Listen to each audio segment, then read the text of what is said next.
Hey guys, Miss Davis here. We are on Unit 7, Scale 6, and write down our essential question. How can we solve systems, so two equations is what systems are, with rational equations? Okay, so fractional equations. So how do we solve them, meaning how do we figure out intervals where they're above each other, below each other, where they're equal to each other, and so forth. So example number 1 is given two functions. F of x is this rational equation here where it's 4 on the top, x plus 3 on the bottom. So we know we're going to have some sort of asymptote there. And then we've got g of x is just a straight linear function, x plus 1, where they want us to determine the values of x for which f of x is less than g of x. Or in other words, where is it below g of x. So what I'm going to do is I'm going to do what we did a long time ago and highlight each function in one color. So f of x I'm going to highlight in green. And I definitely want you guys to take two different highlighters right now and do the same exact thing because it helps visually so much. And then g of x I'm going to highlight in yellow. Okay? And when we get these graphed on our graph, we're going to be able to see more easily where they are above or below each other. So again, this symbol here, less than, in this case, we're looking for where f of x is below, or which intervals of x, where the green, in this case, where green is below yellow, okay? So I'm going to insert a video so that we can just briefly see what these equations look like on a graph and kind of identify where some asymptotes would be, but then we're going to use the equation to actually find the correct asymptotes. So for this first example, 1 in 7.6, just wanted to throw the first equation f of x in the graph so we can see what it looks like before we plot it. Looks like we've got this, there's going to be a vertical asymptote here and one going here. Looks like they're at about -3 and +1, but we're going to use the equation in a minute to show you exactly and just refresh your memory on how exactly to figure out what those asymptotes are. But I'm also going to go to the table and just remind you that we should be graphing just the whole number. So don't try to graph all these crazy decimals. I would go to the table and pick up and write down the ones that are whole numbers, like -5, -1, -4, -3, skip over -3, and so forth. So I'd write those down and graph just those points on your graph. Okay, and I usually go from -10 to +10 in the x column, just because that's usually what your graph is on your paper. Okay, so go ahead and plot those points, and as you can see when I hit tab, my second equation, or your second equation, x plus 1, is going to be the equation that starts there, the y-intercept of 1, and goes up 1 over 1. So a nice straight linear line. Okay, so let's go ahead and graph that on our paper. Okay, so what I've done is I've written down the whole numbers from the table from -10 to 10. And as you can see, they're in like these little clusters. And if you previewed the graph, you know that the graph should look like this. So starting this way, hitting those 3 points, and then shooting off down to -infinity, and then it should go this way, down, and off in that direction to +infinity. Okay, so once I have that graphed, I'm going to highlight this, and the color we designated for f of x is green. So our green function, this way to that way. Okay, and then our second function, g of x, is having a y-intercept of 1, so we're going to start at 1 on the y-axis, right there. And since it's linear, it's got a slope of up 1 over 1. So we're going up 1 over 1, up 1 over 1, and so forth. And if I go backwards, down 1, left 1, down 1, left 1, down 1, left 1, down 1, left 1, and they intersect 2 times. So I'm going to connect those there and highlight that in our yellow color or whatever color you've chosen. Okay, let's label our lines. So we've got, oopsies, we've got g of x here equals x plus 1, and f of x equals 4 over x plus 3 plus 1. Okay, so we're almost done with the graphing aspect of it.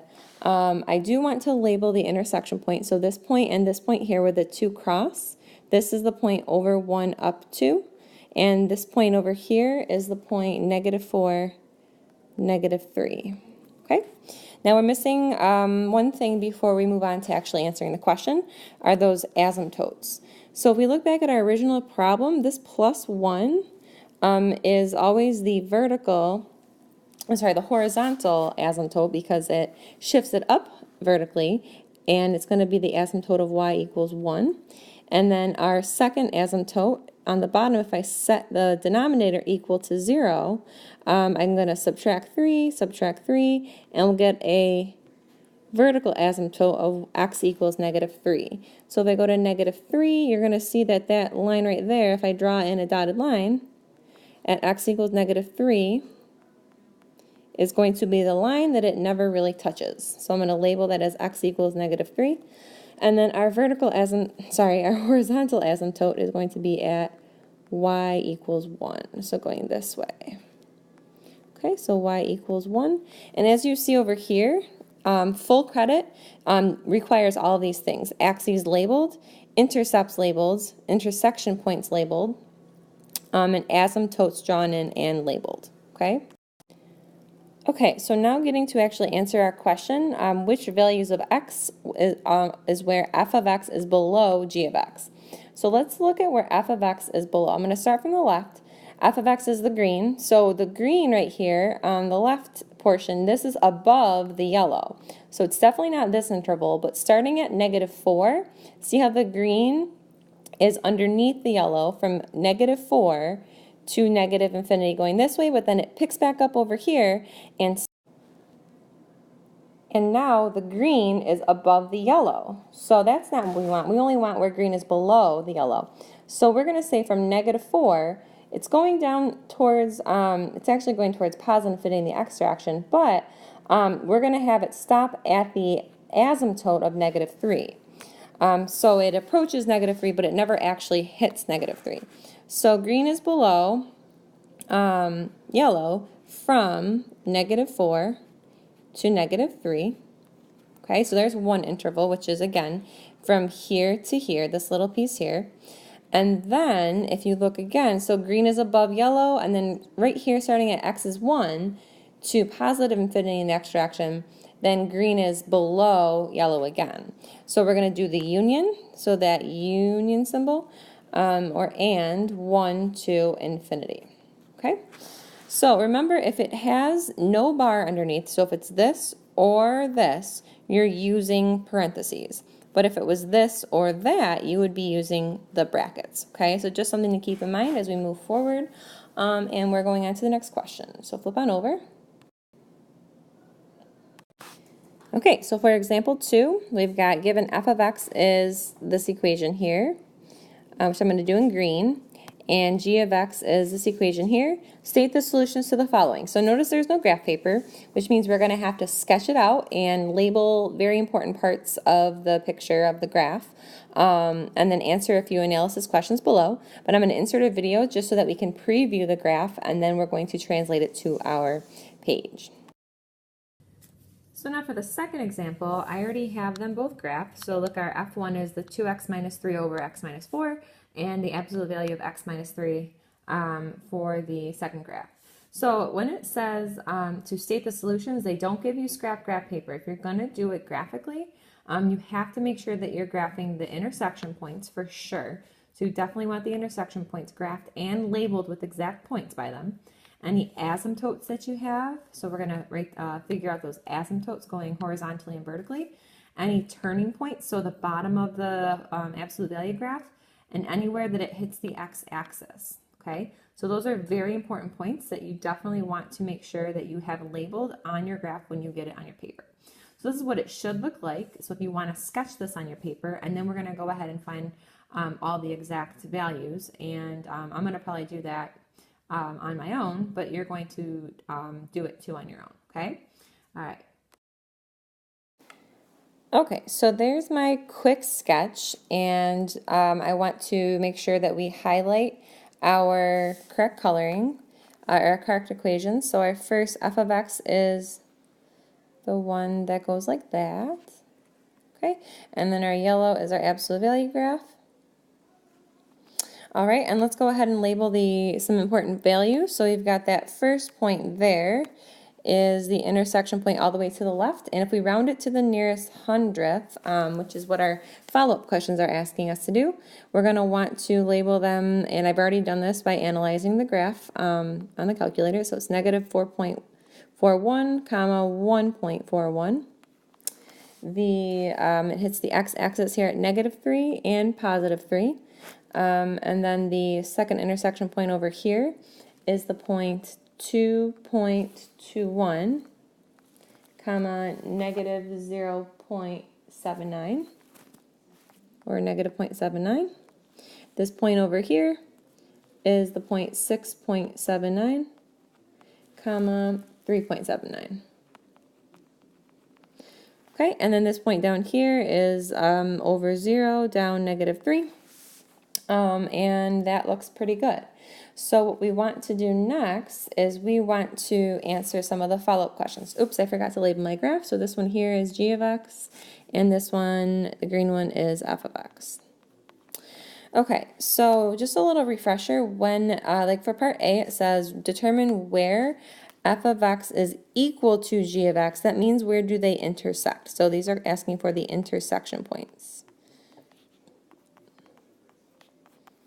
Okay, so we can see that they intersect 1, 2, 3 times. So once here, once there, and once there.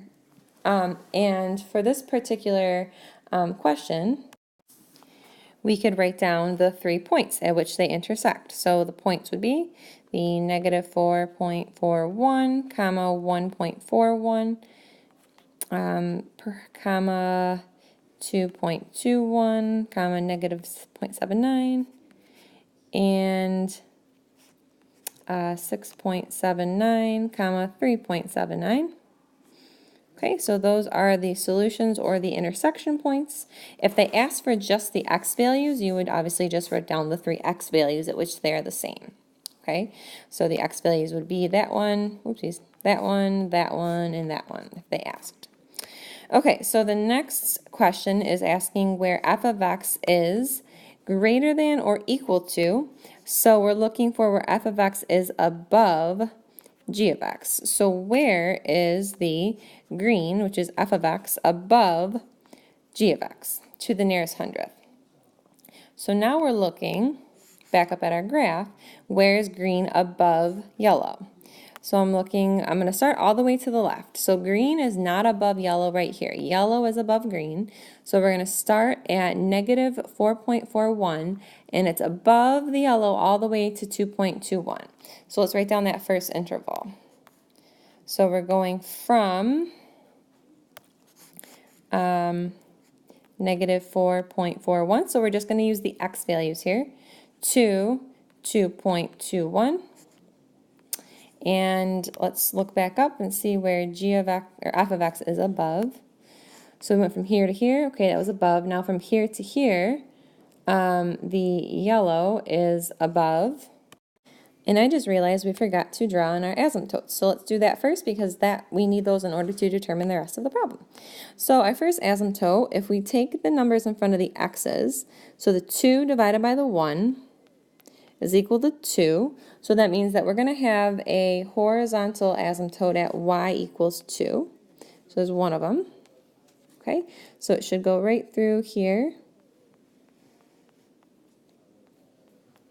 Okay, so that's one of our asymptotes going horizontally, and then our other one is going to be the value of x at which our denominator is equal to 0. So, whatever value for x when we plug it in would give us a denominator of 0.